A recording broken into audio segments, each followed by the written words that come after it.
Allen's Reverse Speech Trance Sessions Overview. November/December 1995. June 17, 2025 Shorts. The trances are about leaving an older way of being, deactivating destructive metaphoric processes, rewriting the scroll of life's plan, and taking up residency in a new Eden. Metaphors, objects, and activities in order of introduction in the trance session work.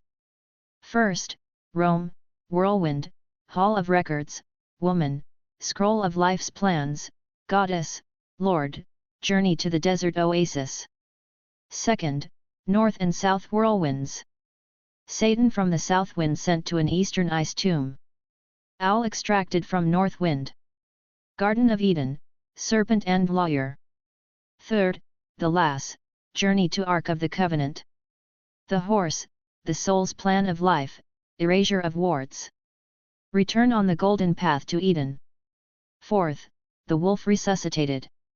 Aladdin introduced and given a wand.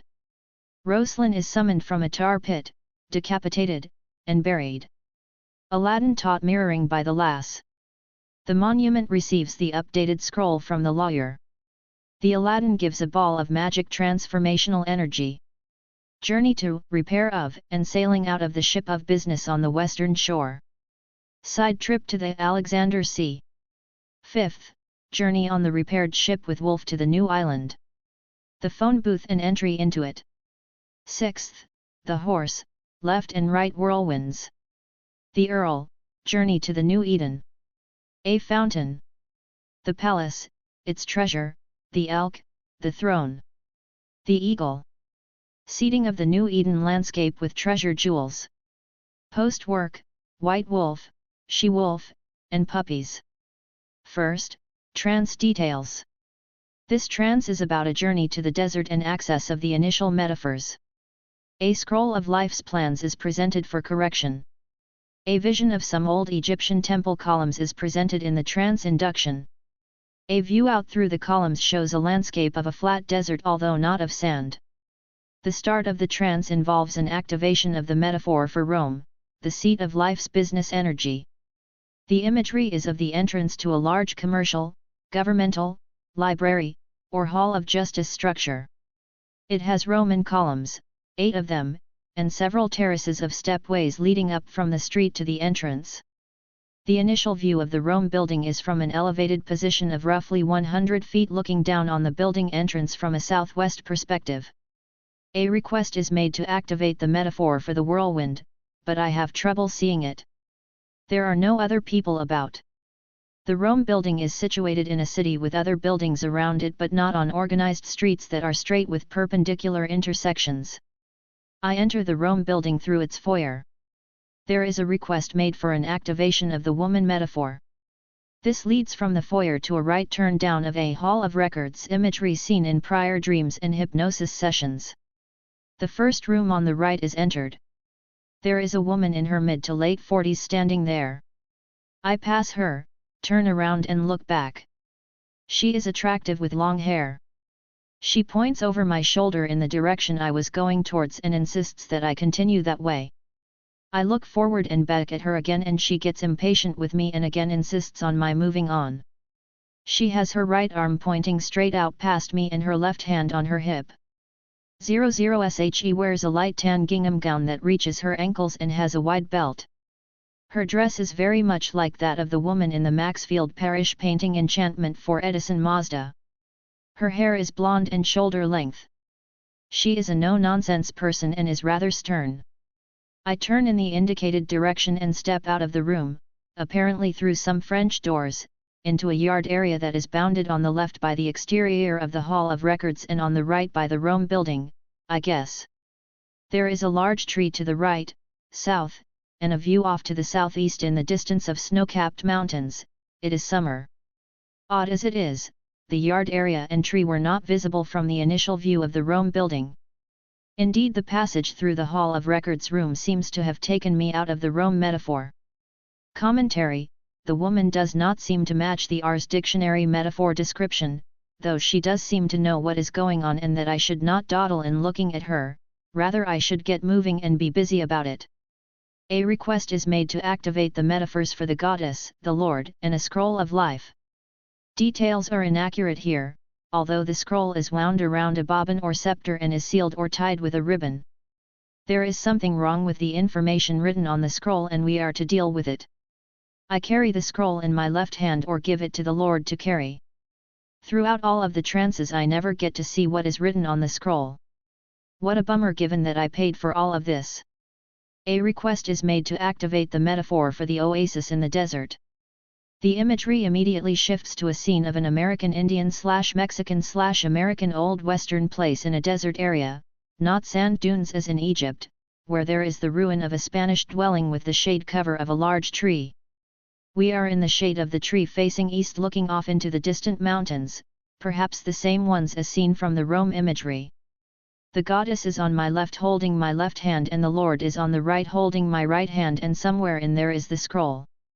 The imagery shifts here between my holding the scroll with the goddess or the Lord having it in his right hand. This ends the first trance. Second, trance details. This trance is about dealing with the Satan metaphor and a journey to the Garden of Eden metaphor.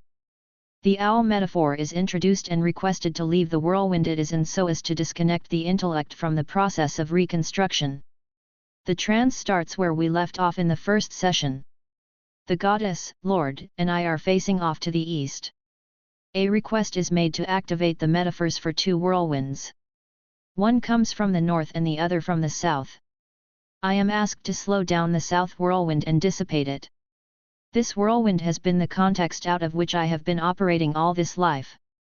We are to shut down that wind energy and its problems and start using a new wind force, at least for a while. I slow the wind down and it goes away, but a residual dark column, tornado-like in appearance, remains. The Satan metaphor resides in the column. I am asked to extract the Satan from the column and squeeze the life out of the column. This is done and a residual glop of the column sinks down into the desert floor as if crude oil were poured on the ground. There is a request to send the Satan metaphor to the mountains in the east. The Satan is sent off. It is real pissed and gives me the finger. I check up on where it is sent and see that it is encased in a horizontal block of ice on top of a stone tomb. The encased Satan is buried in the tomb and left there. In the following days my imagination returns to the tomb to ensure that the Satan is still locked up in there. Much of the imagery of the ice tomb is similar to related imagery of tombs seen while reading L. Ron Hubbard's science fiction book of Battlefield Earth. I return to the oasis and describe the remaining north whirlwind. It is silver-colored and rotates counterclockwise. There are some streaks of gray in the wind and a request is made to have the owl metaphor come out of the north wind and fly off to the east. This is done, but I do not check up on where it has gone.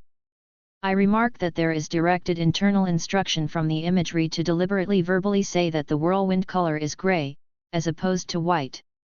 A request is made to have the goddess, Lord, and myself with the scroll leave the oasis and journey to the activated metaphor of the Garden of Eden. This is done. The garden is to the north or northeast.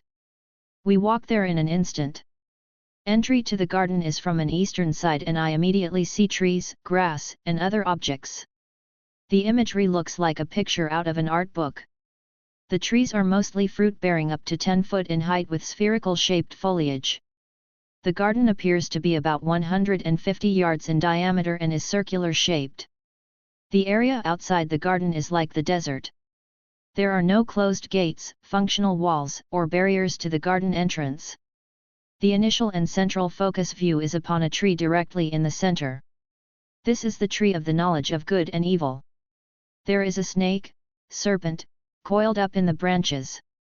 I approach the tree and the serpent comes out of it.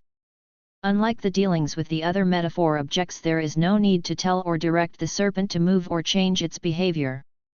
The serpent came out of the tree on its own volition or somehow knew that it was supposed to do so. There is a request to have the Lord and the snake leave and go off and sleep together. They leave to a northern area of the garden. I never see either of them again in any further trance. The goddess is still with me, and I have the scroll in hand. A request is made to activate the metaphor of the lawyer. The scroll is given to the lawyer and he unwinds it and views its contents. Later on he has a clipboard to hold it.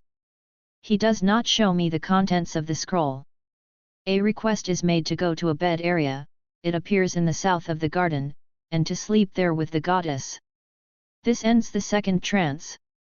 A note about light intensity. The differences in the imagery of the sky seems important here. The view from the oasis has a sky that is essentially clear blue. The mountains to the east have little if any snow-covered capping. They appear to be about 50 miles away. The sun has not yet reached its zenith and there is no wind, breeze, or air movement. In contrast, the sky over the Eden area seems to be slightly overcast, that is, the light intensity is darker and not as bright as the oasis area. The heaven area in the third trance has no appearance of a sun at all. The lighting there seems to come from some undifferentiated source and is even less well illuminated than the Eden area. Third trance details. This trance involves a journey to the Ark of the Covenant and a removal of warts and blemishes from the soul's plan of life. The lawyer transcribes the repaired wording from the plan to the scroll. We return to the Eden area. The trance starts out with the goddess and I lying down on a bed and facing upwards. The goddess is to my left and our feet are oriented towards the north. There is an immediate sensation of sinking down into and below the surface of the mattress. I remark on this and a request is made to stop the sinking. Reversals in the prior monitor tape warns of this and gives instructions to stop and instead rise upwards. I reverse the direction and we rise upwards into the sky. It is as if there is an elevator made of a light column. Somehow the lawyer and the lass join us. They may have been with the goddess and I on the bed. As with the serpent, there was no request made to activate the metaphor of the lass. The elevator takes us to an image of heaven filled with white shifting clouds around our feet. I cannot see what we are walking on although it is firm. We walk from the elevator door to a representation of the Ark of the Covenant. It looks like the Ark from the Raiders of the Ark movie. I open up the Ark and see white iridescent sand in the interior, also from the movie. I am asked to step into the Ark with the lass, the lawyer, and the scroll. We do so but it is very crowded and nothing seems to be happening. There is a feeling of real frustration at this point in that we are crowded in the Ark and nothing seems to be working. We try something new. A request is then made to activate the metaphor of the horse. We get out of the Ark, and the lass and I get on the horse. I am in the back and the lass is in the front. The lawyer leads the horse and us to the left and we come to a stone, marble, structure of a 4-foot-high lectern. On its sloping surface is a single sheet of parchment, about 12 by 18 inches. This is the soul's written plan of incarnation and reincarnation. I am requested to look at the plan and see the warts. I do so and see them but cannot read any of the written words. What a bummer. I erase the warts with a visual image of a mouse cursor clicking check boxes away. The lawyer then looks at the plan and transcribes the cleaned up instructions from the plan to the scroll that he has on his clipboard. We then walk back, without the horse apparently, to the Ark. I am asked what the lass is doing. I see her scooping her right hand through the iridescent sand in the Ark. She is having fun with it. As she does so the sand color changes from white to golden sparkles, or what appears to be floating gold dust. She takes a handful of the sparkles and throws it back in the direction of the light elevator. The gold sparkles drift down into the white billowy clouds, sweep the clouds away and reveal a bordered pathway paved in solid shiny gold leading the way back to the elevator. The path is 5 foot wide. The lass, the lawyer with scroll and clipboard, and I return on the path and immediately reappear back in the Garden of Eden. The goddess does not return with us. This ends the third trance. The imagery in the heaven area has a remarked difference with that of the other areas. There is little in the way of distance viewing. The backdrop behind the Ark and the lectern was rather dark and featureless, almost as if the backdrop was a stand of densely spaced trees. The view from the Ark area back towards the light elevator had more illumination, but the backdrop was fogged or of cloud with no discernible horizon. Fourth trance session details. This session deals with nourishing the wolf, eliminating Roslin and its abode, having the lass teach the Aladdin, some interaction with a monument structure and leaving the Eden for a damaged ship on the western shore that is in need of repair. The ship is backed out from the shore in preparation for traveling to an island. Later on there is a discussion about an apparent personal metaphor reference to the Alexander Sea. The trance starts out with my having just returned from the third trance arc trip. The lawyer has been working on the scroll on the clipboard. A request is made to activate the metaphor of the wolf. This is the first access of the wolf. It appears as small and damaged. The hind quarters are emaciated and almost skeletal. A request is made to feed the wolf. A rabbit is brought out of the undergrowth of the garden, the wolf catches it and swallows it whole. A request is made to assess the metaphor of Roslyn. This is the first such Roslyn reference. The imagery is of a tar pit, about 8 to 10 feet in diameter, in the area to the eastern part of Eden. I was requested to look for the figure of a woman, but there is no person there. I make a figure of a body rise up out of the tar pit. Its features are heavily coated in the tar and are indistinguishable. It is very angry at being summoned. A request is made to have the wolf kill the Roslyn. The wolf jumps to the neck of Roslyn, bites through the neck and decapitates the head from the body. I am requested to bury the head and body. A shovel appears, I dig a hole, shovel in the body, cover it with some dirt, throw the head in and cover the rest up with the remainder of the dirt. There is a stink, the one real instance of smell in all of the trances, about the Roslyn body. I wonder about how the wolf cleans out its mouth. The taste must be horrible. A request is made to access the metaphor of the Aladdin. He appears as a boy of about age 13 and looks to me like the genie in the brass oil lamp from a movie I have seen. A request is made to access the metaphor of the wand, which comes from the Aladdin and appears to me in two forms. One is as a music conductor's baton, thin and pointed, the other as crooked and bent as the one in the Willow movie with the covering glow of iridescent white. A request is made to have the wand eliminate the residual tar pit from which the Roslyn was summoned. I point the Willow wand at the tar pit and its substance is sucked up into the tip end of the wand and disappears completely. The sense is that the tar and the pit were only an ink stain on the surface of Eden and just a false image rather than something that was really a part of the grounds. I discard the wand. We leave the Roslyn grave and approach a low-height monument obelisk-shaped structure in the western portion of the garden. The vision of the monument came to me during a meditation hour before the prior Sunday's church service. The monument could easily be confused for a cemetery marker in a typical 1800s-era burial ground. The monument is about 3 foot square at its base, rises up for 4 feet and the tapers to a pyramid peak point. A request is made to have the lass teach the Aladdin freedom by mirroring the hand motion actions of the lass. Commentary: 30 years later and I still do not understand how teaching the Aladdin freedom relates to my trances, though I do note that I received the magic ball of transformational energy only after the last taught lesson is completed. I watch them facing each other standing in front of the monument as the lass reaches out her left hand, palm facing out, and the Aladdin nearly touches it with his right palm. I am confused about this at first, but later on see that he is immediately doing a mirroring action. This has the feeling of a dance lesson being conducted. The lass holds her hand up in the air and moves it around in a circular-like motion in front of the Aladdin. The Aladdin follows the movement of the lass's left hand with his right hand. The lawyer brings the updated scroll up to the face of the monument. A lectern maximizes out of the forward triangular face of the monument and the scroll is placed on its surface.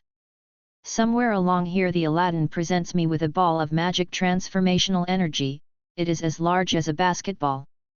All of a sudden, without my giving direction, the lass, the Aladdin, the scroll on the lectern, and maybe the lawyer, all telescope down and disappear together into the front face of the monument, as if their representational window images were being minimized onto the desktop as icons or are being put back into their folders.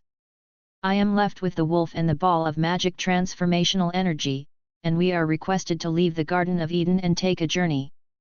But, before the direction of where to go is given, I appear at an approach to an ocean shore in the west. The direction is then given to go to the ocean shore, and I give a laugh. I remark about this. Who is leading this trance session? The images is of a seashore with me standing on a beach and looking out to the west over the water. The sky has a few clouds. It is summer. To the south on the shore is cliff or peninsula-shaped rock. To the north is a curving shoreline leading to a sailing ship that is anchored with its bow pointing directly inland, that is, the ship is not tied up at a wharf and is not aligned parallel to the shore.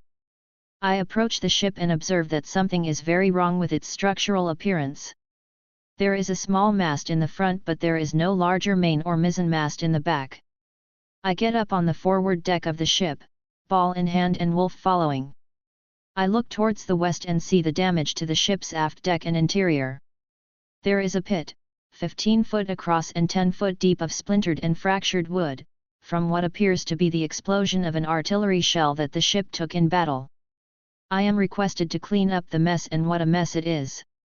Without thought, reason, or suggestion, I toss the ball of transformational magic into the pit and immediately the mess is cleaned up, the ship deck surface reappears, and the main mast and rigging are back in place. I walk to the back of the repaired ship and look back towards the shore. The wolf is still in the front. A request is made to back the ship out from the shore into the ocean. The wolf joins me in the back and we sail backwards for about 1/2 mile, and this ends the formal part of the trance. Since we are here at an ocean setting, I ask about requesting more information on just what the Alexander C. metaphor reference is about that was obtained from a study of the reversals in the first interview. David had made a direct point of remarking about the clarity and unusualness of the Alexander C. reversal, but that the term was not in the reverse speech dictionary. The question is posed to me about the source of the term, and my imagery changes to a photograph of a southern view of a white column-like structure that emerges from the water. It is pitted and irregularly shaped. The color is bleached white. The surface is rocky. It may be a section of land or whatever that is in an area of what seems to be the Aegean or Adriatic Sea in the old Grecian times. It has more a sense of when than where. I cannot see all of the pillar as its view is clipped on the left by the photograph. The imagery is more of a picture rather than terrain that I can cast my view over. There is something wrong or dangerous about it. Subsequent analysis of the reversals in the verbal description I related in the fourth trance discussion gives an instruction to have me sink the pillar into the ocean with an anchor, as it would encumber the sailing of the ship in the next trance. The pillar represents stuff from the past that cannot be dealt with at this point in time, but can at least be gotten out of the way. This ends the fourth trance. Following the end of the trance is a discussion about the Alexander C. reversal. Years later, on July 31, 2003, there is a revisiting of this session and the C reversal, which gives more insight into the nature of the reversal and a subsequent further dealing with it. Fifth trance session. This is a short session preceded by another monitor tape. The imagery continues with my being at the stern of the repaired ship. The ship is turned counterclockwise to the west away from the shoreline and sailed out into the ocean. An island appears and the wolf and I depart. I am asked to look for any particular building structures. I make a quick aerial scan of the island and only find a rock pit on its western shore. The scan of the island is done while levitating, the only instance of such travel. I am requested not to deal with the rock pit. We walk on a path to the interior of the island and approach a structure, herein called the phone booth for lack of a better term. The structure has some similarity to the imagery of the entrance to the powerhouse in the Myst game. It is made of stone or concrete block or brick. It is about 5 foot across and deep, about 8 foot high, with an inverted V-shaped roof. It looks very Roman in appearance. It has a door of thin dark slate that opens to the outside with hinges on the left. There is no door handle. Commentary: I have another image in my mind that may have been of a different building, but this one is close. Note: in the back right corner is the appearance of stairway going down to the underground actual powerhouse, which is more in line with my thoughts about underground pools of water. I walk into the structure. Where is the wolf? Turn around and look back out. The door remains open, but I look for a light switch to turn on and do not find one. There is no telephone in the booth. This ends the fifth trance. Sixth trance, December 12, 1995. This is the final trance session. It deals with shutting down an old whirlwind pattern, entering a new wind and taking up residency in a new Eden. The imagery here has more prophetic import to it than any of the other scenes. The intent of this trance is to shut down or maybe just leave the old Eden metaphor and start up a new Eden that has the power and resources to lead me into a newer and more productive being. The trance induction had the shifting of images of the Egyptian temple from the first session, except that I could walk out and look back at the structure. There seemed to be more freedom and choice of movement. 2 palm trees have an inviting hammock strung between them. I am curious about the hammock but decide not to investigate further. The induction also brought forward an image seen many years earlier while I was reading the Third Eye paperback book. The image was of the little death sleep chamber in the bowels of the Potala, except that my image of myself lying on a tomb gets up off of the tomb slab and looks at the surface of the slab as if it is a computer monitor screen. Oddly enough, there is another person, though I do not think a metaphor, that is lying on an adjacent tomb. I think the other person is a woman, but her identity is vague and not understood. The lead-in also gives mention of a reversal about the surfer stuck in the mud, and I see through the slab surface screen a man standing in a wide open area of mud, very flat and featureless, but deep only up to the ankle. I think the man is a representation of one of my business interests regarding use of website technology. I wonder about where things were left off at in the last trance.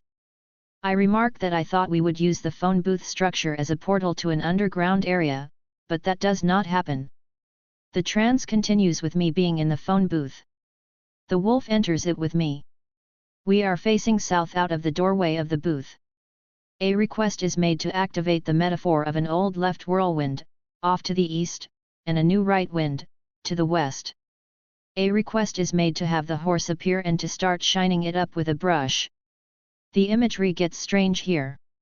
I somehow leave and also stay in the booth. I walk around the horse's left side and brush it with a grooming brush in my left hand and shine the horse up. It is a palomino. Very large and strong. The horse backs up to the left whirlwind and with its hind hooves kicks dirt and sand from the island onto the wind. The dirt and sand dissipates the wind, although some residual part of it remains up in the air. I am asked to activate the metaphor of the Earl. He appears and points out a path of grey brick to the right whirlwind. I look at where he is pointing. The whirlwind is more golden colored now and there is a pot of gold in its interior. A request is made to enter the new right wind with the Earl and Wolf and travel to a new unnamed destination. I come, without the others, to the place that my inner child family hangs out at, and they all wave hello but indicate that their area is not where I am supposed to go to. They all point off to the west and indicate another place. I go there. This new place is quite different from the Eden imagery of the second trance. It is much larger and sparsely populated with widely distanced trees. The lighting is much brighter and sunnier than any of the other places. I cannot see the boundaries of this land.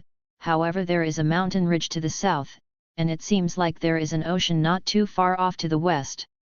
It looks uninhabited. The ground has a shorter cropped and lighter green-colored grass, almost like astroturf. There is a very large fountain in a central area of the New Eden. It has water flowing through it most of the time that I look at it. I still do not understand its importance. I am facing to the west and turn around to the left, south, and look 00 eastward. I see the palace in the sky, from the Thomas Cole painting Voyage of Life, youth painting, only my palace is without the spherical dome and is situated on the ground and not somewhere unreachable in the air. This place is huge. Much bigger by several orders of magnitude than the Rome building from the first trance. There are 3 sequences of terraced steps and very deep platforms leading up to the palace entrance. I walk up into its interior.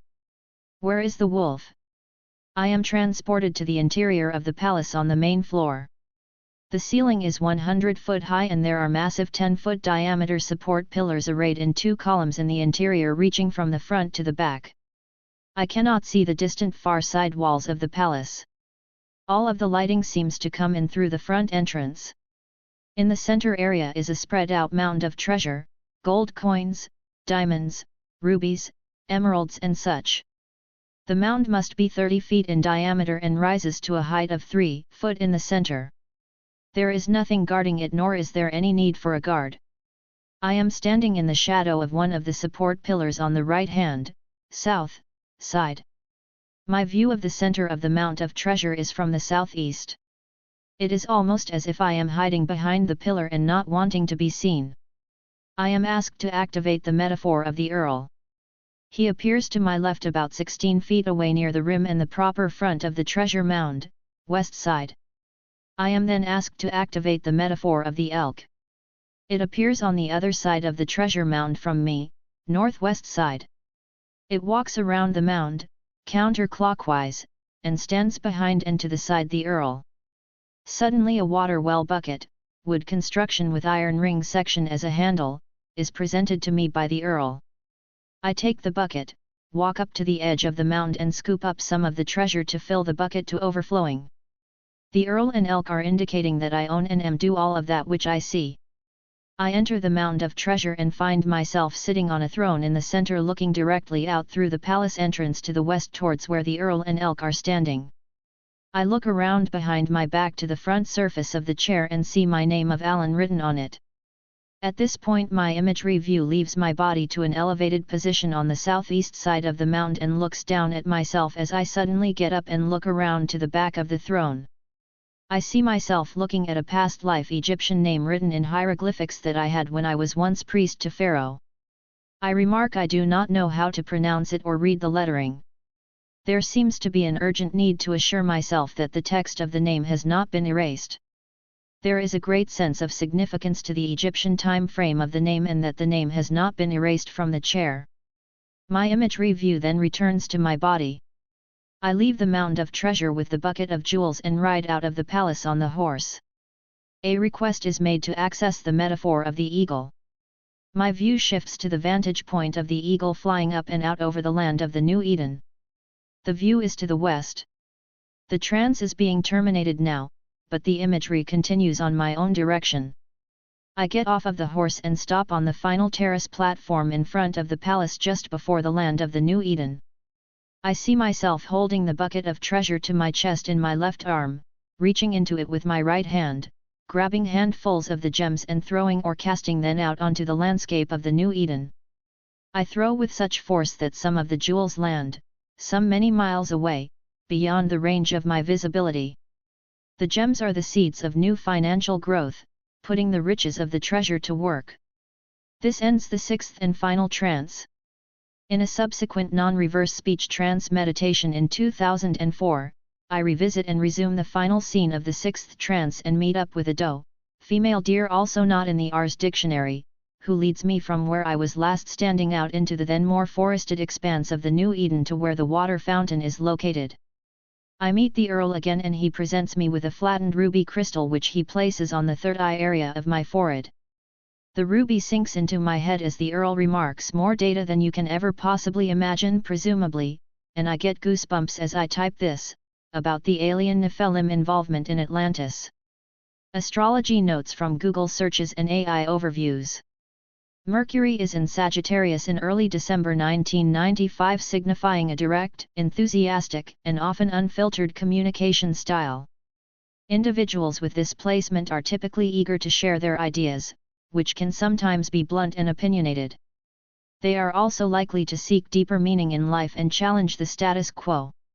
Saturn is in Pisces in all of December 1995 signifying a time for refining boundaries, embracing spirituality, and navigating emotional depths with responsibility. It can represent a period of learning to trust the unseen, let go of fear, and balance compassion with the need for healthy limits. This rendition of the trance sessions is oriented towards a possible YouTube Shorts presentation where the content is busted up into many 3-minute slices. See the longer and 8½ by 6-inch page layout for better reading on a desktop. Also, there are footnotes on many pages with more reverse speech trademark dictionary definitions. See also the reversespec.com website for more information.